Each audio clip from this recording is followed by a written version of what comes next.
Hello guys, welcome back to today's show. Today we'll be talking about Manchester City versus Arsenal, or Arsenal versus Manchester City, because Arsenal are playing at home, and it will be a very entertaining game tomorrow.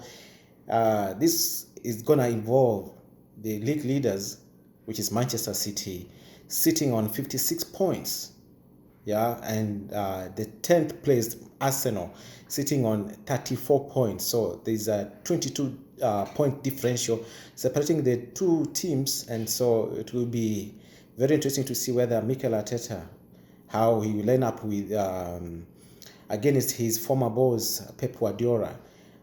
We're just going to look at the major statistics, predictions, and of course where the game will be won. In terms of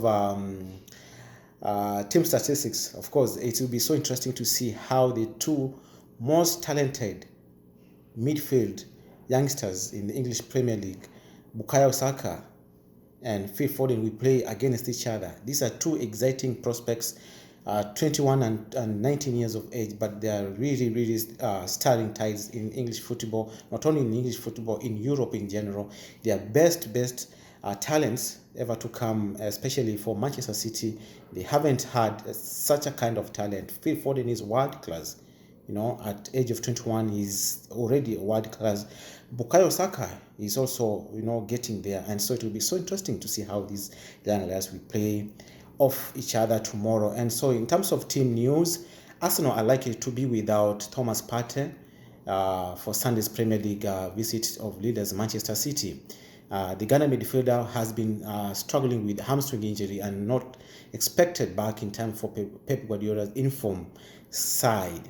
And so, what about Manchester City? Of course, Manchester City are also waiting on a free scoring midfielder Ilkay Gundogan, and will assess the German international before heading to London. Gundogan took part in some Friday training sessions after missing on 3-1 midweek win over Everton through that growing injury. Sergio Aguero also could be involved with manager Guardiola, confirming that every member of his squad is fit, with the exception of defender Nathan Ake. Wow. So Manchester City is full squad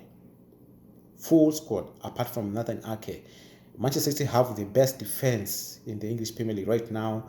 It has depth. Even the second squad team for Manchester City is able to win a title right now, and so that outlines how good Manchester City is, how better they are compared to any other team.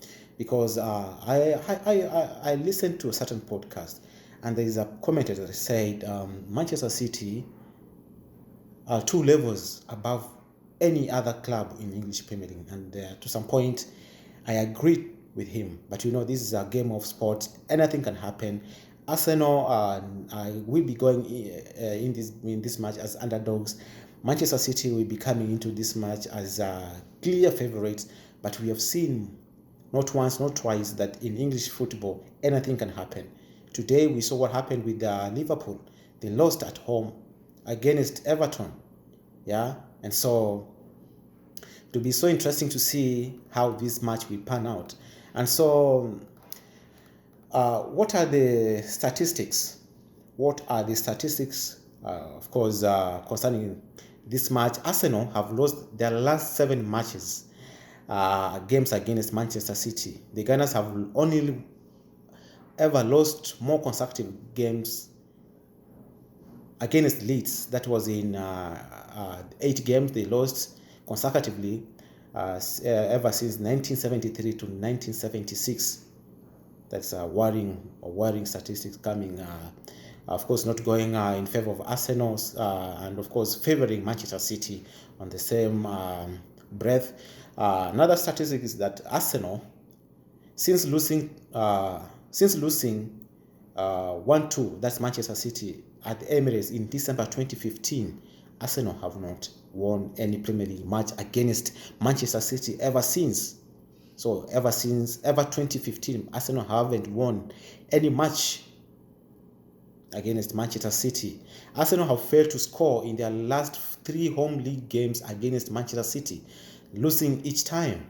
That's a worrying statistic, of course, favoring Manchester City and going against Arsenal. Manchester City beat Arsenal 4-1 at the Emirates earlier this season in a League Cup tie. Of course, Arsenal were man down. We remember when Luis was shown red and the game was skewed towards Manchester City's side. But again, Manchester City was still a better team. Yeah, and so only two teams have ever won away at the Gunners twice in the season. One, which is Nottingham Forest in 1987 to 1988, and Aston Villa in 1993 and 1994. And so Manchester City is one of them also. We have to wait and see whether they are going to do this tomorrow. Arsenal have won just 3 of their last 8 Premier League games against the sides starting a day on the game in a top spot. They have won 3, drawn 4, and lost 11. Yeah. Not the best of statistics, of course, for Arsenal. Arsenal are unbeaten in their last 6 home Premier League games. They've won 3, they've drawn 3. After losing each of their previous 4 such matches, the Gunners have scored 3+ goals in each victory in this run, while they have kept a clean sheet in 3 of their last 4. Of course, that's some redeeming news for Arsenal in terms of statistics. Manchester City have scored more than 3 goals in each of their last 3 Premier League games against London sides. They scored 3 against Chelsea, 4 against Crystal Palace, and 3 against Tottenham. In the competition history, only Liverpool in 2001 and Sheffield Wednesday in 1994 have scored 3+ more goals in 4 consecutive games against teams from this capital. This will be Pep Guardiola's 5th Premier League game played on a Sunday with Manchester City. They have won 32 times, drawn 8 times, and lost 9 times, with the Spaniard winning 65 of their matches, the best win rate by a manager on this day of the week in the competition history. Wow. So this is so interesting. So Pep Guardiola's win rate is 65%, massive. It's not just it's not a Thomas Tuchel that was employed just the other week, but this guy has been here for over 3 seasons now, and look at his winning rate. Of course, without any disrespecting of Arsenal, Manchester City is a better team all round, but Arsenal have all the ability, the capability to win this match if they put their game plan together. If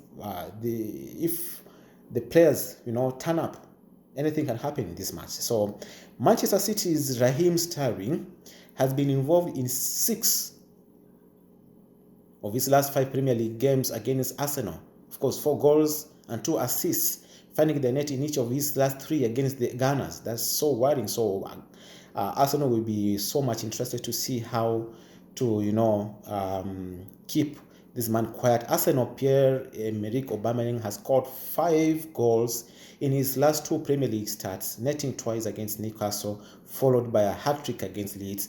The last Ghana player to score 2+ goals in the consecutive league game starts was Derek Tapcott in March 1956. Wow. And so I don't know what will be the outcome tomorrow, but to be honest, I'm an Arsenal fan, and I respect Manchester City. They're the better team. Look at how much they have done this season. They started the season a bit slow, but they've been able to pick up the where they left, and they are now sitting almost 10 points? Yeah, 10 points clear of the second place Manchester United. And so it will be fair to say that this league is as good as gone.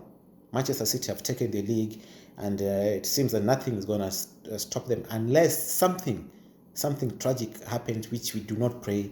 If they are better, they are better. If they are doing good, it means they are putting more effort. They are able to get things right. Their players are playing with a lot of discipline, and so where will the games be won? Both teams have a robust defensive structure. Arsenal, one of the best teams defensively. Actually, they're the second most defensive team in the English Premier League right now. And so it will be so interesting to see. Kieran Tierny, of course, is back. And who else? Who else is back? The rest of the team is okay. It will be so interesting to see how manager Arteta will end up, because he has a conundrum there at the defense. He has Pablo Mari, who to me is a good defender. He has Gabriel, he has Luis, he has Holding. He has to choose. He has Tierney, and again he has Cedric, who has been playing very, very well. So he has the options. So if he loses this match, it's not because of injuries. To be down to Manchester City being a better team. Of course, I've been saying Manchester City is a better team over and over, but Arsenal still is a good team, and we're expecting them to put a great shift of performance tomorrow. And so in terms of midfield, of course Manchester City has a better midfield, but the youngsters at Arsenal can also turn the tide in favor of Arsenal. We are talking about Odegaard, we are talking about Saka, we're talking about Emil Smith-Rowe. Those are youngsters who are unpredictable. You don't know what to expect from those guys, because we haven't seen them play for long, which makes everything so interesting, because they might turn up and may frustrate City's midfield. Goalkeeping errors. We have seen many goalkeeping errors, especially from Arsenal goalkeeper, Man Reno. The same thing applies to City's goalkeeper, Ederson. And so if either of the teams keep on, doing the what we call schoolboy mistakes, this game will be done and dusted. And for Arsenal, if they want to stay in this game, they should avoid early. They should avoid conceding early. If they concede early, they are going to drop their shoulders. Manchester City are going to run onto them, and they're going to get a lot of beating. But if they stay put up to around 60-65 minutes, they might surprise Manchester City by even winning the match. We know Arsenal what they can do. Once they grow in confidence, they can beat any team in the world. And so it will be so interesting to see. And in the comments down below, I just want you to tell me, what do you expect from this match? Is it going to be in favor of Arsenal? Is it going to be in favor of Manchester City? And if you're a Manchester United fan, Liverpool fan, Chelsea fan, I know you'll all be supporting Arsenal because you don't want Manchester City to run away with this thing. But again, they are a better team because they play better, and we have to give it to them. So I have to say, whichever team wins, I don't want to see is just refereeing mistakes. I want any winning team to win clean and fair, and we don't want to have some other discussion that VR, what. Let the best team win, and I'll see you tomorrow in my post-match analysis. See you. Let me know in your comment section below, who do you think is gonna win this match, and if you are able to predict, also leave your comment down below and let me know what is your thought. Bye. Thanks for watching.